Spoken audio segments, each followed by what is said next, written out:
Recep Tayyip Erdogan. Ils évoqueront sans doute les inquiétudes autour de Zaporizhzhia, la centrale nucléaire qui est occupée par les Russes, et l'approvisionnement en céréales. Écoutez Volodymyr Zelensky. Le secrétaire général de l'ONU, Antonio Guterres, est déjà arrivé en Ukraine. Ensemble, nous travaillerons sur la nécessité d'avoir des résultats pour l'Ukraine. Nos diplomates, nos scientifiques nucléaires et l'Agence internationale de l'énergie atomique, l'AIEA, sont en contact permanent. Ils travaillent actuellement à l'envoi d'une mission de l'AIEA à la centrale nucléaire de Zaporizhzhia. Seule une transparence et un contrôle absolu de la situation à l'intérieur et autour de la centrale pour l'État ukrainien, la communauté internationale et l'AIEA peuvent garantir un retour progressif à la sûreté nucléaire régulière.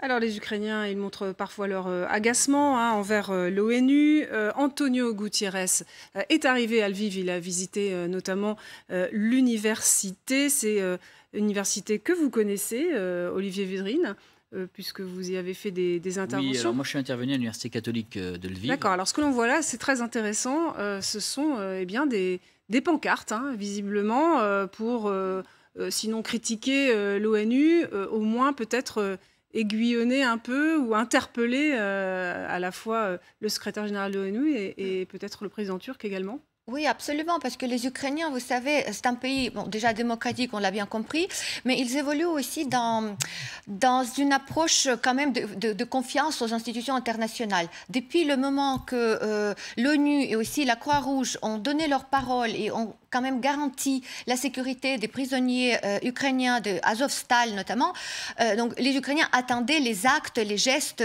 de la part de ces organismes internationaux pour protéger leur vie. Et déjà, on n'a pas beaucoup de nouvelles. On sait qu'aucune délégation, ni de l'ONU, ni de la CRC, n'a pas pu accéder pour voir les prisonniers dans quelles conditions ils se retrouvent, mais surtout le meurtre de prisonniers de Azovstal qui est intervenu à Olenivka, l'explosion et la tuerie sauvage par les Russes de ces soldats, ça montre l'incapacité totale des organisations voilà, le secrétaire internationales. général de l'ONU. Et là, justement, cette manifestation, c'est pour rappeler, pour dire, écoutez, vous nous avez promis des choses, mais où elles sont? Mais engagez-vous, faites quelque chose. Alors, petite manifestation, on a vu quand même quelques dizaines de jeunes. Oui, mais c'est assez important pour Lviv. Il faut savoir que nous sommes dans un territoire de guerre, pays qui est en guerre, et même le rassemblement d'un millier de peut-être manifestants, ça aurait pu être un bon cible des Russes qui, nous savons, ne bombardent que les objets civils et aussi les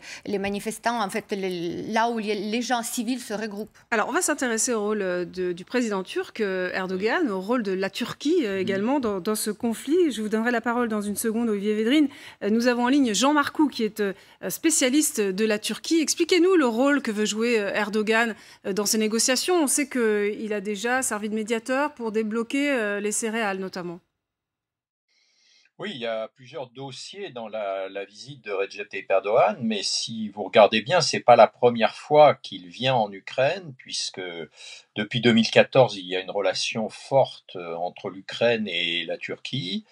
Et Recep Tayyip Erdogan, c'est sa première visite depuis que le conflit s'est déclenché, effectivement, sa première visite en Ukraine, mais il était venu juste avant le déclenchement du conflit, au début du mois de février, et il avait même à l'époque déjà annoncé des médiations, notamment un très prochain sommet Poutine-Zelensky en Turquie qui ne s'est jamais tenu. Mais depuis, effectivement, on a vu la Turquie aux premières loges en ce qui concerne les opérations de médiation, en particulier cette opération de médiation que vous signaliez concernant les accords céréaliers, qui a débouché effectivement sur le début de finalement ce redémarrage des exportations ukrainiennes de céréales et de produits agricoles via la mer Noire et via les détroits turcs.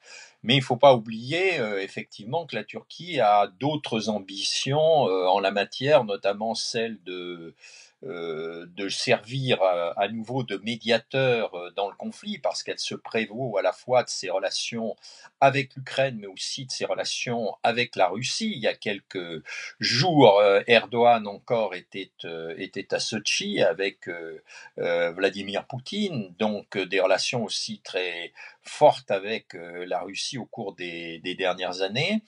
Et en réalité, le paradoxe, c'est que Recep Tayyip Erdogan ne va pas parler que de céréales en Ukraine, il va également parler d'armement, puisque la Turquie coopère avec l'Ukraine, a mis sur pied une joint venture pour produire effectivement ces drones Bayraktar TB2. Donc effectivement, c'est une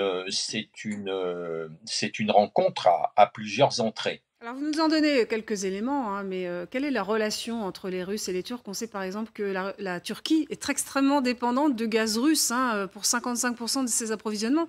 C'est pas toujours un long fleuve tranquille entre les deux pays. Non, c'est pas toujours un long fleuve tranquille, mais disons que d'ailleurs la preuve, vous parliez d'approvisionnement important, ce qui est vrai, hein, je crois que c'est un peu inférieur à l'heure actuelle en ce qui concerne le gaz, mais quand on regarde bien depuis une dizaine d'années, la Turquie n'a eu de cesse que de réduire justement sa dépendance gazière vis-à-vis de la Russie, ce qui montre bien l'ambivalence de la relation entre les deux pays.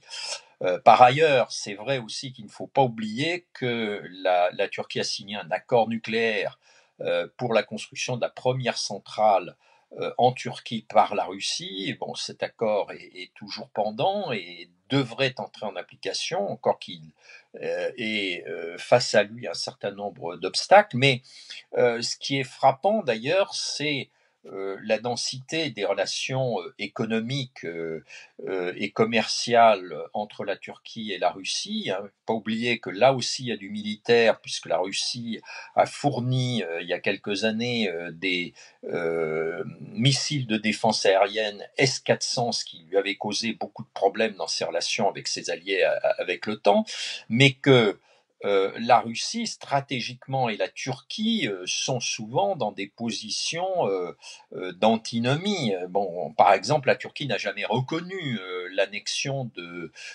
l'Ukraine par la Russie, en dépit des relations qu'elle a établies avec la Russie. La Crimée, vous voulez dire? La Crimée. La Crimée, pardon. Crimée.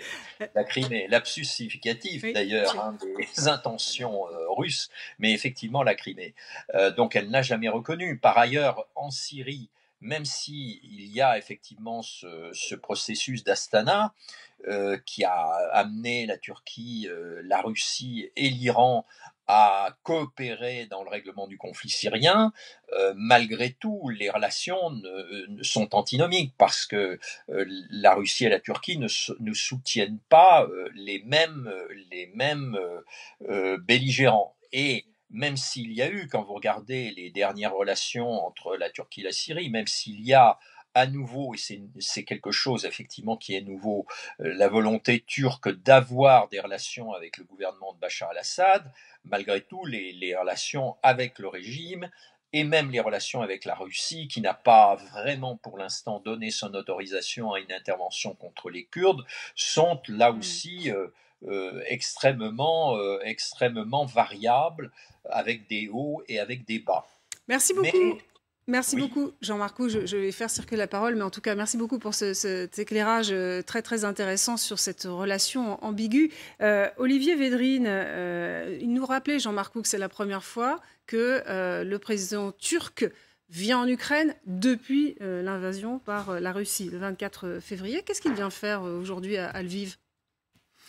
Je pense qu'il vient encore enfoncer le clou du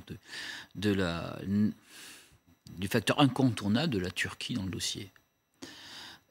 J'aimerais rajouter à l'analyse que, outre le fait que la Turquie est totalement sortie de son isolement diplomatique et a une politique diplomatique néo-impériale de l'Empire ottoman, c'est pour l'instant un parcours sans faute. C'est pour l'instant un parcours sans faute. Mais il y a une chose aussi où la Turquie a des intérêts.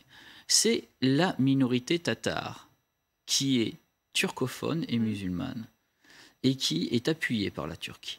N'oubliez pas que la Crimée, avant d'être prise par Catherine II, faisait partie de l'Empire ottoman, était un khanat.